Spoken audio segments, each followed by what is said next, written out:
Welcome back. It is a new year, and I'm glad to be here. I'm glad you are here. I am your host, Brother Sadiq, and this is your spiritual experience. I'm looking forward to a couple of new guests in this new year, as that is a part of the plan and the program.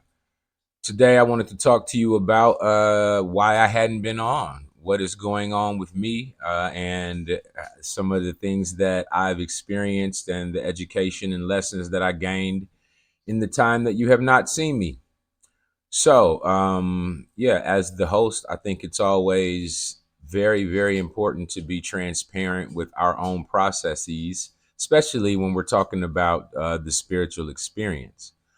I'm sure you probably are all aware of the UFOs, the UAPs, all of the chaos in the world, all of the unsettled scenarios that we deal with in relation to the war and politics and race and finance and money and crypto and all of the things that are prescient in the times that we're living in, and also the lack of moral grounding and foundation with our youth, and how far we've gone from the basic man and woman humanity to we're cats and dogs and everything under the sun except that which we've been created to be.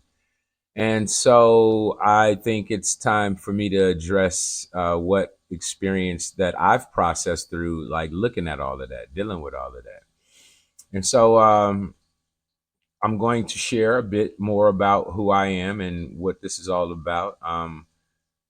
If you are familiar with the term empathic or an empath, then that is something that, if you're not aware of, I'll explain a little bit about it.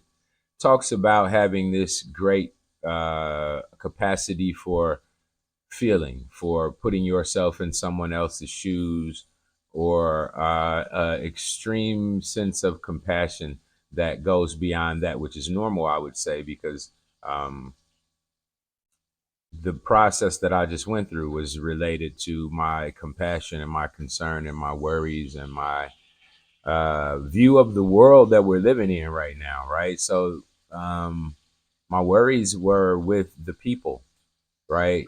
The lack of attention that we seem to be paying to the weight and the depths and the importance of the times that we're in, right? And because of those people not paying attention, and this is people who are close to me and people in the world in general, as someone who feels for the masses, as you feel for these people, you can feel the concern, the worry, the lack of understanding of where we are and what's going on.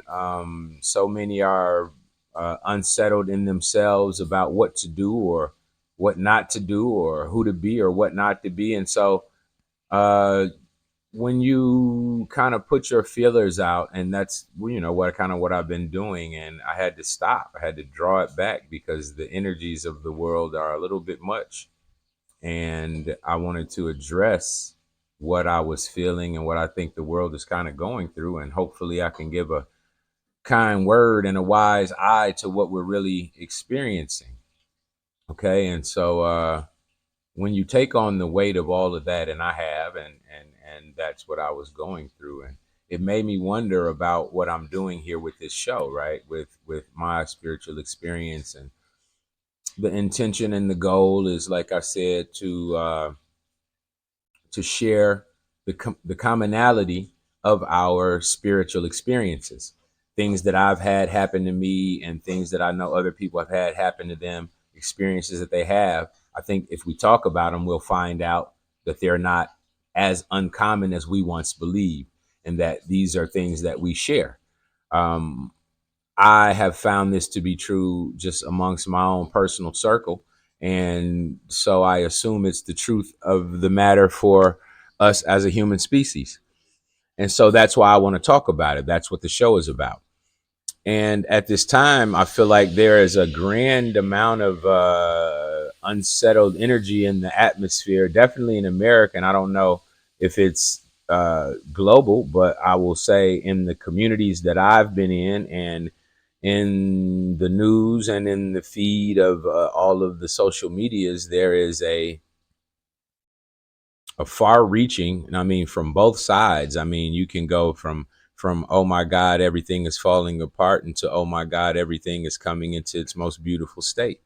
So it's a matter of where you want to place your attention and your focus. And that's what this is all about ultimately anyway. What you want to put your attention on, what you're going to pay attention to, and where you're going to place your own energies personally. And so, me looking at the broad picture of things, it started to weigh on me. It started to be heavy, and I got sad for the world, and I cried for the world, and I cried for myself, and I cried for Black people, and I cried for America. And there is a deep sadness that can come when you see how far off course we all are. And so there was a internal battle with who I am, in the sense of I'm a Black man, but I am also a soul. And if I am working for the Most High, as I, definitely believe I am, I'm extremely delusional, or I'm in line with God's will for this time. So I feel like we are moving towards the processes of this world ending and the new world coming about. One cycle ending, the new cycle starting. The time of division and confusion and war and battle with one another is ending, inshallah. And the time of compromise and unity and um, consultation and community and cooperation is about where we are moving into. And I recognize that that's what I am a part of. I am a part of that which is the future, and we have a choice to be a part of whichever phase of life we want to give our attention and intention to. And so because of some of the social programming, the social engineering, some of the racial programming, there are aspects of ourself that we have to change, that we have to redirect, that we have to refocus, that we have to change. And if we don't, we're going to be misguided in our effect.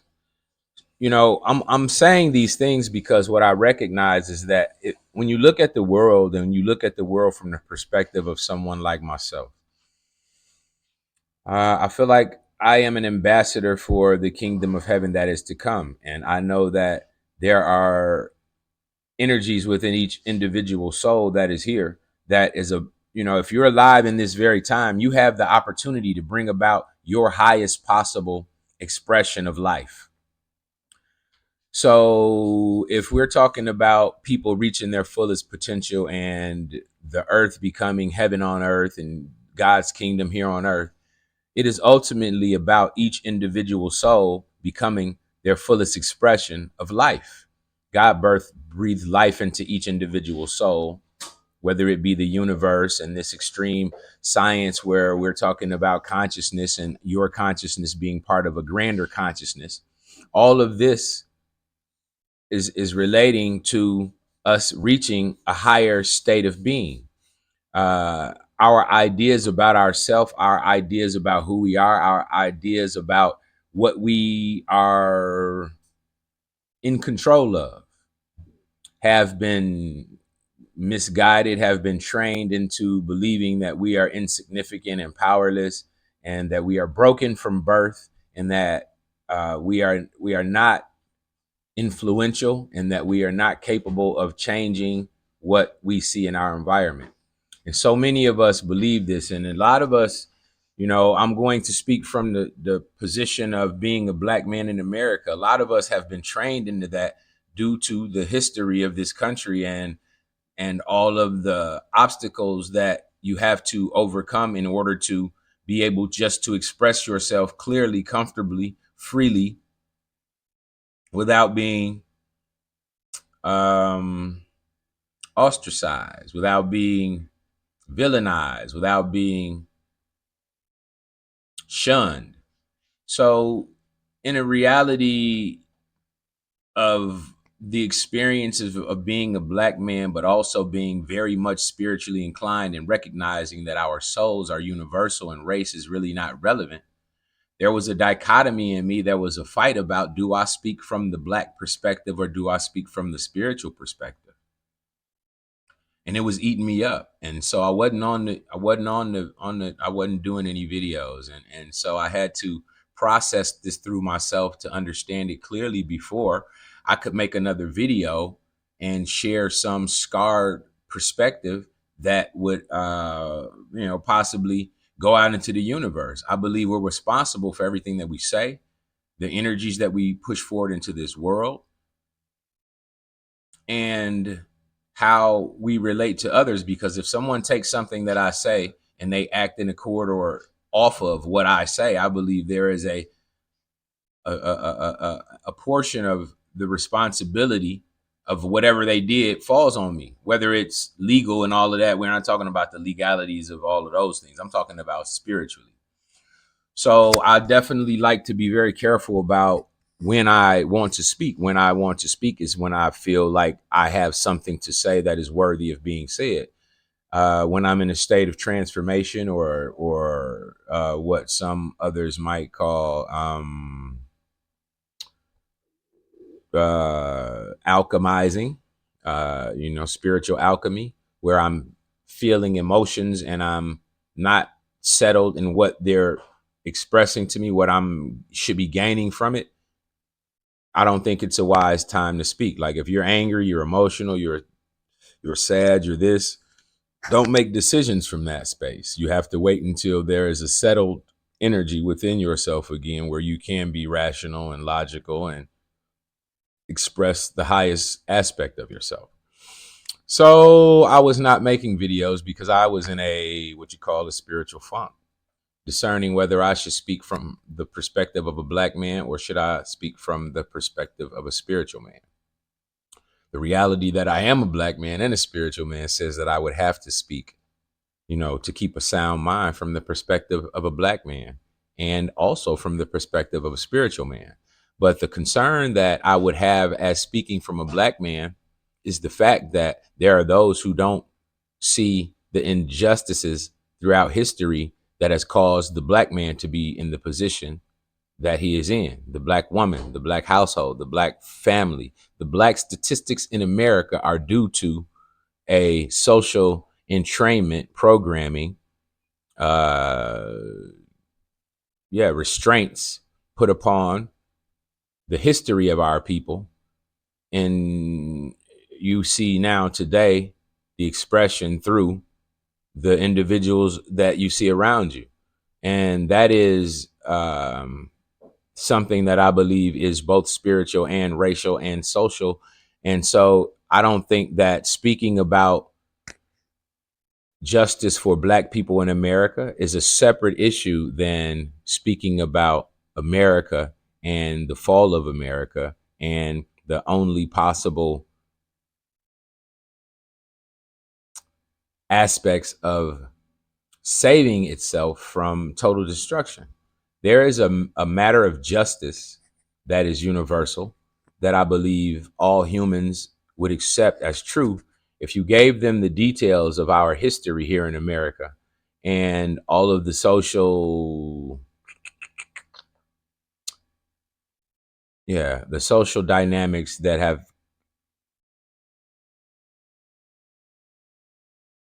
have intended to constrain the expression of those individuals, their situation, their plight, their fight, their rights.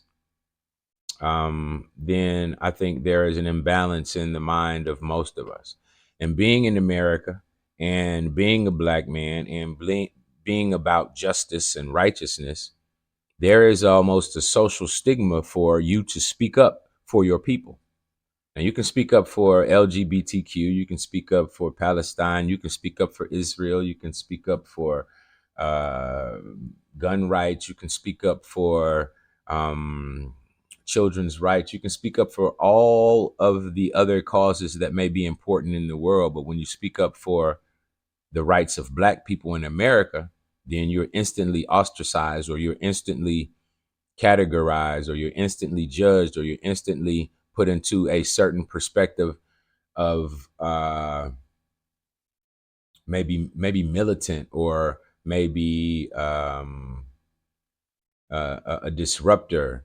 But if you look at the reality of the life and the breath of the average American Black person, we are struggling hard to be able to express ourselves fully. Now, this goes into so many things. I mean, this goes into the experience of living in this culture. And when you express, you're instantly villainized. When you share your life experience, when you share your perspective on life, it's a fight. People don't want to hear it. People don't believe it. It's even said to be, you're whining, you're complaining, you're this, you're that. And so, all of these other plights take precedent over the plight of the Black man in America, though all of America, before America even was a country known as America, the plight of the Black man was what this country was founded on. Standing on the backs of my ancestors, the blood and the slavery and the plight of those peoples whose efforts of work and labor went without pay. We cannot deny that reality as the foundation of this nation. And as long as we keep denying this fact and these facets of reality and keep trying to minimize them and act like they are not a foundational stone in the erection of this nation, we won't ever be able to find justice. We won't ever be able to find harmony, when we won't ever be able to find peace. Until there is justice for those who were enslaved here in America, there may not be justice or peace on this planet, because the fact of the matter is, America is the great whore of Babylon, and all of the nations around the world have fed off of the riches and the conniving plots and movements and connections to the whore of Babylon. Now, we can act as though what I'm saying is far-fetched or some black shit, but it's not. It's the truth. It's the facts. It's the reality. If I today owned, we'll use McDonald's in place of America. If I today owned, we'll just say one McDonald's restaurant in a large urban city with 100 employees that worked for me for free labor, 100 employees for 10 years. 10 years of McDonald's, 100 employees, free labor. Do you think I would become a rich man? It's a given. If you have a nation that enslaves millions for hundreds of years, gaining the profits of this free labor, then this explains and shares and shows exactly how America became one of, the wealthiest nation on the earth, the most powerful nation on the earth, through the destruction of the souls of people and the extraction of their labor, their life force, their energy. Not only the financial abundance gained, but in the gaining of this financial abundance, you are destroying the religious, cultural ideas of these people. So you are detaching them from the land. You are detaching them from their history. You are detaching them from their spiritual concepts. You are detaching them from their family lineage. You are detaching them from their place on this planet. On the entire earth, American Black people are the most confused of who they are. of their heritage, of their lineage. And because of that, we live at the very bottom of society. And beyond Black Americans across this globe, Black people are maligned. As you see, you know, on the feeds across all of the social medias, Black in Japan, being Black in India, being Black here, being Black there, being Black here. These are exclusive video series that state and relate the experience of just being a Black person in many of the lands across the globe. And so the reality of the Black experience, though many want to say, oh, we all been enslaved, we all been enslaved, we all been enslaved. You have a history, you have a connection to your land, you have a connection to your people, you have a connection to your lineage that tells you who you were before your enslavement, of your accomplishments, of your place on the globe, in society, on the earth before enslavement.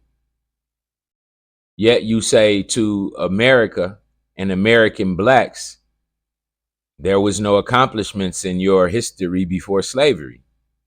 In fact, you should be proud that you were a slave because you've been civilized by these people who erased your history and given you theirs, causing you to live in a state of, throughout the times, Black people in America live in a state of cognitive dissonance, recognizing that you're an unwanted soul in an environment that pushes forth the idea of equality, love, justice, freedom, the ideal of the character, the quality of my character being more important than the color of my skin. Yet, if I go into a store that is a high-end store, because I'm not typically seen there, I'm suddenly ostracized. I'm suddenly eyeballed. I'm dealing with all of these, you know, external social issues that are presented to me just because I went into a store where, you know, they sell high-end product. So y'all can act like y'all don't know what I'm talking about. And this is the global community. And if Black people don't wake up and recognize that you are maligned, you are not desired in this society outside of the forms of entertainment that you provide. There is a movie called Blood and Bone, and it's starring, you know, Michael Jai White. And it's a dude who's trying to get into this club of exclusive fighters, and these guys are like billionaires. It's like the Billionaires Boys Club, and he wants to get in. And he trying to prove himself to these dudes by, you know, producing this fighter who can whoop their fighters. And he like, why do you want to sit at the table? The guy who he wants to work with is like, why do you want to sit at the table with us? Let me tell you something. Let me ask you a question. When you at table having dinner, you know, with your family, do you allow your pit bull to sit at the table with you? So understand that it's very rare that you'll find someone of a different race who's not been affected by the idea of white supremacy. White supremacy says that white people are at the very top and Black people are at the very bottom. Okay? And so rare on this planet will you find souls that have not been affected by this idea. This has been spent and sent out from across the Western parts of the world and across over into all ranges of the planet that we are, you know, privy to see. And so the fact of the matter is that this world will continue to have major problems until some of the basic injustices of the world are brought to the table and accepted as things that we as a human species must address, fix, and correct. Oh yeah, it sounds far-fetched. It sounds crazy. What you mean? The planet got to care about what happened to black people in slavery? Yes, that's exactly what I'm saying. Believe it or not, I believe that is the spiritual mandate for the time. And until we find racial justice, harmony, and peace, due to true justice being provided to those who were enslaved, totally disconnected from their historical selves, and the world benefited from. Okay, we can act like it ain't reality, but we all know. And so until we accept it as reality, we'll probably all continue to suffer, even the black people, because what happens in America, you become so disoriented from the socialization of white supremacy that you have in America, black people, foundational black Americans who are more white supremacists publicly than you have white supremacists who are known to be white supremacists. You have black people who will say things about the whole of the black race in America that are more racist than some of the openly avowed racists. Black people have been destroyed to some degree in the state of their mind, right? You have those in America who don't give a fuck no more, and they wear their pants saggy, and they got locks, and they got nappy head, and they got pistols, and smell like weed, and don't give a damn about what society thinks of them. You have those, that's one extreme. And then you have the other extreme who, I don't see race. I'm nearly a white man in my character, my beliefs, and my standards until something in society shows them that that's not true. And it does something extreme inside them, because you've dejected yourself and you've removed yourself from your black community, attempting to fit in, attempting to all the way assimilate, attempting to present to your white colleagues and your white counterparts that you are equal, that you are, and you should be accepted. You speak properly. You dress correctly. You think you know the right things. You say the right things about what is the appropriate social idea, the appropriate political position, the appropriate, socially acceptable ideas about whatever is trending. You try to keep up with those people and stay in alignment with what they believe is correct. And you totally lose yourself, because you'll never be white, and you've denied your reality of being black. And we all try to say, oh, we don't see race. But the fact of the matter is, near everyone on this planet has been affected by white supremacy. So we can deny it, or we can do things to try and change it and transform it. And it's not a matter of making white people feel guilty or feel bad or feel like, you're the villains. The fact of the matter is, these things did happen in the past, but the experiences that we're sharing now are real, and they are things that we have to address. And so this is not a indictment of today's current white people. That's not at all what this is. This is about the history that has created this mental dynamic in all of us.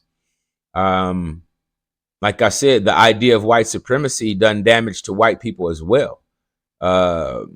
Competition and proof that there are those who are more advanced than you in the thing that you love, or the thing that you thought, as the supremacist, you should be dominant in, and finding that the Indian guy is better, and the Asian guy is better, and the black guy is better, and the Hindu guy is better, and whatever other, association of human family you may see as better, proves that the white supremacy is a fallacy.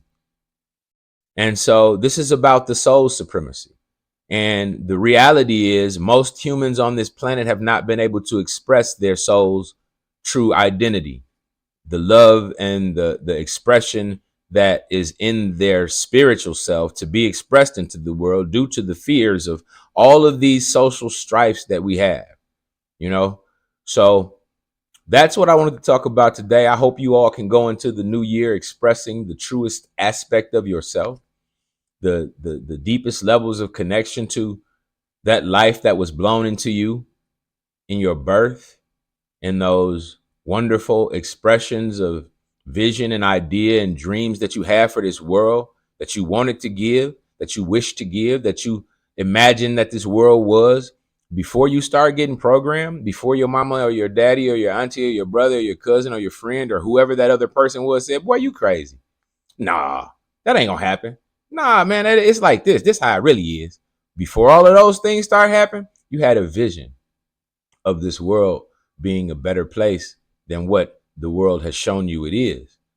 And from that place of your visions, you can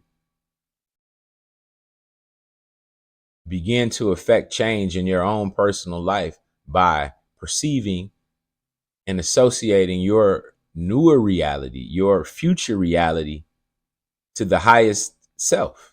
You don't have to attach it to what happened last week, what happened last month, what happened last year. You could be a superhero. Okay. Jesus said that there would be ones who would come to the earth who would do greater works than he. What are those greater works? How are those greater works to come about if they're not to come about through the souls who walking around right now? And in the times that we live in, we need those super souls. We need Superman Sadiq. We need all of the Superman who and women who believe that there is a spiritual power that is higher than any physical power on this planet, and that they have access to that power, and that they have access to be a tool and a vessel of that power, and to bring about into this reality magic, miracles, those things that Jesus said would be greater than he. If you don't believe that is possible, if you don't believe you are what they say, Neo, if you don't believe you are the one, then you are not the one. If you don't believe that you are the one to bring that miracle, to bring that magic, to bring that transformation, then it is not you. It cannot be you. But if you believe it to be, and you pull on that spiritual energy and you focus yourself on that which is what you want to see in the world, then let it come into reality. You know, a plant don't happen in a day. You can put a seed in the ground. It may take 2 weeks before it pops the green through, maybe 3 weeks, maybe a month. But keep watering it with hope, with intention, with attention, with energy, with focus. And if you deny watering the negative, the war, if you deny watering the division, if you deny watering the racism, and you start to nurture and water and continue to build towards the good and the God and the love and the light and the wonderment of the world that you had when you were a child, then I think we have a great chance of realigning and getting back into that. And I'm gonna end this with a verse, a thought that I had, because I had come to, when I was going through that little spiritual funk, I had come to a point where I'm asking the Creator, I'm asking Source, I'm asking the Mother, Father, God, the Great Spirit, do I stop my efforts to share what I know because the people seem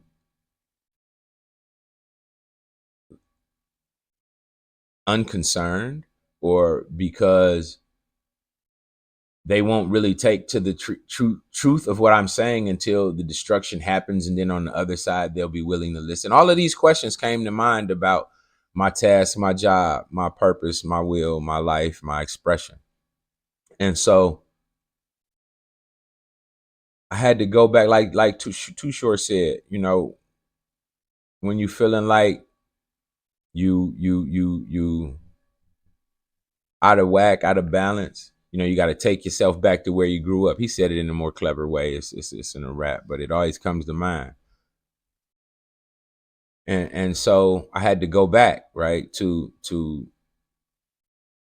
the way I used to get answers from the Quran, from God, from Source, because I never had a pops I could call and ask about spiritual experiences. So I never really had the deep connections with cats in this world in the sense of a mentor. So I just go straight to the source, right, to the Most High. So what I would do is meditate, I pray, I get myself together, cleaned up, shower, all of that, all of the physical stuff outside, clean that up, brush my teeth, all of that, pray, meditate. And then I would make sure that I'm aligned for the answer for the question. And then I will pick up the Quran and I will open it. And whatever it said, it's never failed. It's never failed me. It's always given me an answer to that which was plaguing my soul every time. And I've heard this about many books, the Bible. Many people do this. It's not something new or but I hadn't done it in such a while, right? And so I did it, and I got the answer.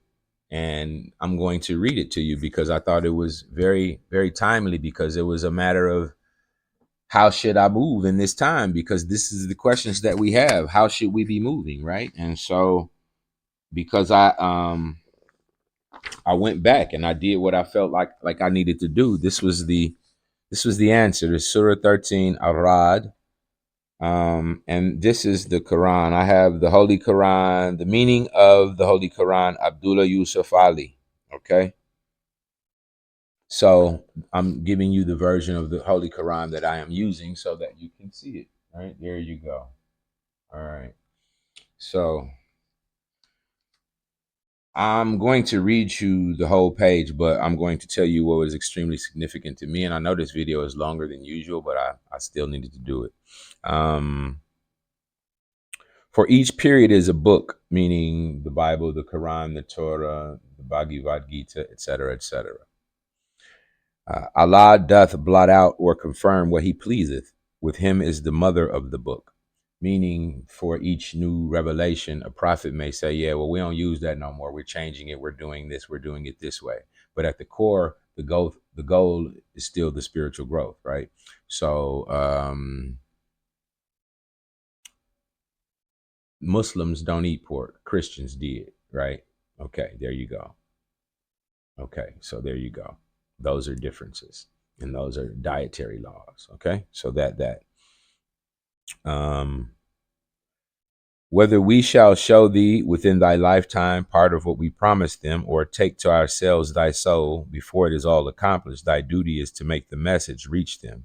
It is our part to call them to account. Most significant point of what I wanted to say. Because there are times that I feel like my voice falls on deep ears. There are times that I feel like my message is futile. There are times that I feel like people wouldn't give a damn if everything that I showed them had magical dust flying off of every word, and it had sparkles and all of the things, and I could show them magic with my fingers and all of these things. I don't know that people would pay attention. But that's not the important thing anymore. I understand, like he said, whether we show thee within thy lifetime, whether we shall show thee within thy lifetime. He told me what to do. So in my lifetime, will I see it come about? I can't worry with that no more. Part of what we promised them, or take to ourselves thy soul. Right? So in my lifetime, will I see MBL come about? Will I see the kingdom of Ula come about? Will I see God's kingdom come about in my lifetime? I don't know. I wanted to, of course, but that can't be a concern. That can't even be. In fact, it's like, just get that out your mind. That ain't even important. The relevance of this time for your life, your experience, Brother Sadiq, is the duty. And the duty is to make the message reach them. And the message is, we're in God's time. We have the opportunity to bring about heaven on earth. If we pull from our heart, the heart self, not the mind self. The mind self is mainly trained and attached to this world that we've experienced all our lives, that caused us to put up all of these guards and protections about and around our heart that don't even allow us to express ourselves in our fullest self. We're ashamed of who we really are. We're ashamed to tell how we really love and care about people and got compassion for people. We're ashamed of that for whatever reason. But anyway, my duty, this was for me.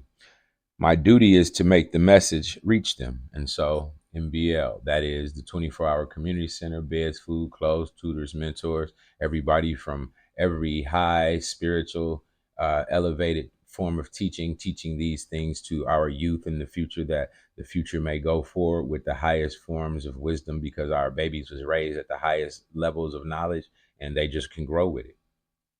So Yeah, extensive thought on that. But yeah, ultimately, for me, worrying about whether it happens in my lifetime or I get to see God's kingdom come about, he said, get off it. That's damn near ego, bro. It is our part, meaning God, saying it is our part to call them to account. So, me expounding my ideas about God's kingdom and my brother's library and its effect and its possibility of changing things, it's not in my power to bring it into ultimate fruition. It's actually ultimately in God's power. But if it does not happen in my lifetime, and I do my duty as espousing it and showing it and sharing it and giving enough vision that whenever the next soul comes along who is motivated and inspired by that can create it, then I've done my job. I've done my work, whether it comes in my lifetime or not. So that was somewhat relieving to me as an individual soul. Um, so I'm gonna read it again because I just broke it down in many ways.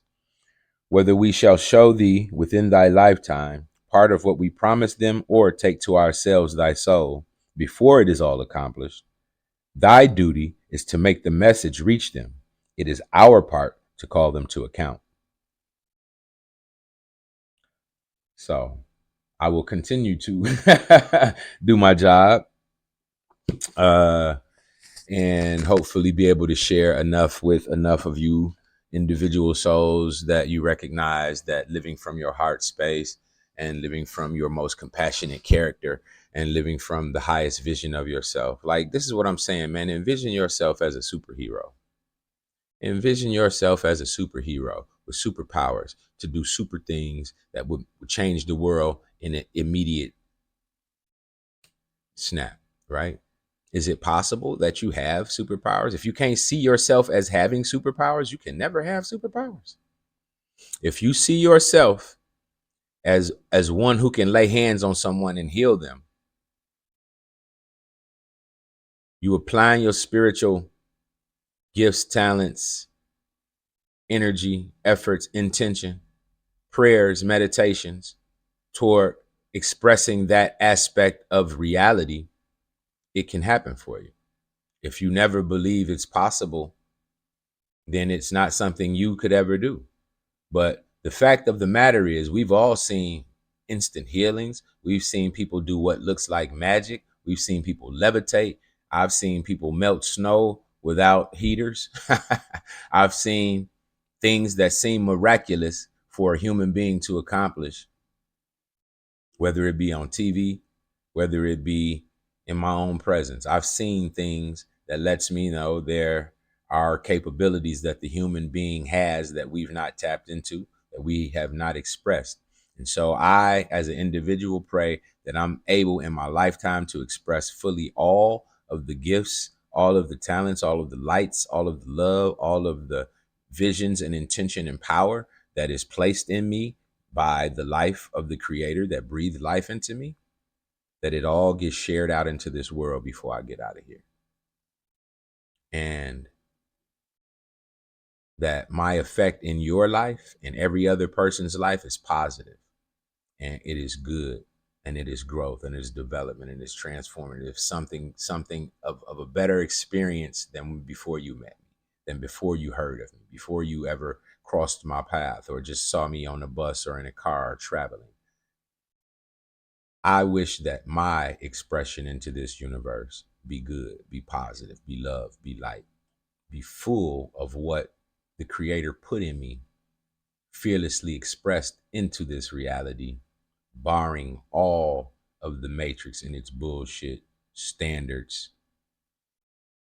so that you may be able to see from this individual superpowers, influential transformative superpowers from on high, from God himself, produced through me, like a hollow reed, like a vessel used as a tool to show you that God's power, God's love, God's reality, the existence of spiritual effect in your own life and your spiritual effect in this reality are all true.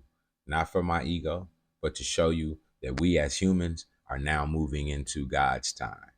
And Jesus said it, and you better start to believe it. There are those who will do greater things than Jesus. So I love you. And welcome to the new year, y'all. One love.